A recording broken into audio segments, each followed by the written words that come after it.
We got the 2021 Mercedes-Benz G63. This thing is such a beast, yo. V8, it has like 577 horsepower. What we did was a muffler delete right here. We bypassed those mufflers, they're right on the floor right there.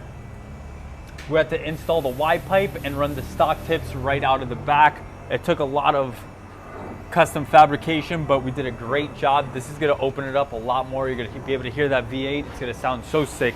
You could get, you know, quad tips on this and it might not necessarily need the Y pipe, but if you wanna go for that stock look and keep it like OEM, this is the way to go. We're gonna bring it down and fire it up. Guys, check out all the links in the description.